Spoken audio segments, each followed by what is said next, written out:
Қайырлы күн, құрметті менің достарым. Бүгін сіздермен бірге осындай бір жасағаннан шығатын жұмсақ, өте дәмді шығатын сүтсіз блинчиктер жасайтын боламыз. Видеоны соңына дейін қараңыздар. Бізге керекті заттар ұн, қант, жұмыртқа, сұйық май, тұз және де жылы су қажет болады. Ең алдымен біз 2 жұмыртқамызды ыдысымызға салып аламыз. Одан кейін барып 3 ас қасық қантымызды саламыз. Өздеріңіз білесіздер, дәміне қарай салсаңыздар болады, көбірек немесе азырақ. Одан кейін осы жұмыртқамыз бен қантымызды жақсылап араластырып аламыз, қантымыз ерігенше. Одан кейін барып сұйық майымызды құйып, тағы да осы үшеуін араластыратын боламыз. Толық не зат керек, барлығын астыға описаниеге қалдырып кетемін.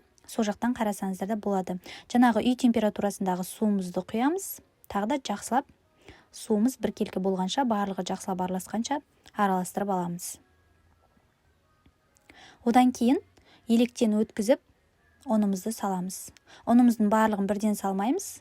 2-3 бөлікке бөліп барып саламыз. Түйіршік қалмау керек, жақсылап араластырып аламыз.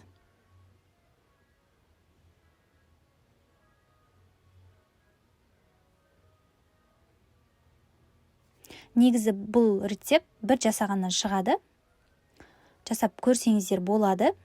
Үйде сүт болмаған жағдайда да осындай жақсы блинчик шығуға болады.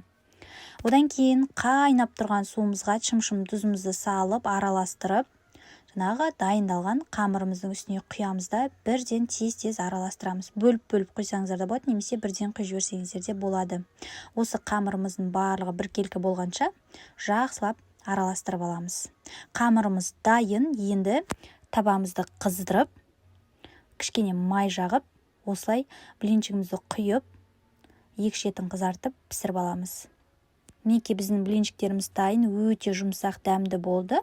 Мен осылай балмен бірге бердім үйдегілерге. Менің видеом ұнаған болса, лайк басып, комментарий жазуды және де тіркелуді ұмытпаңыздар.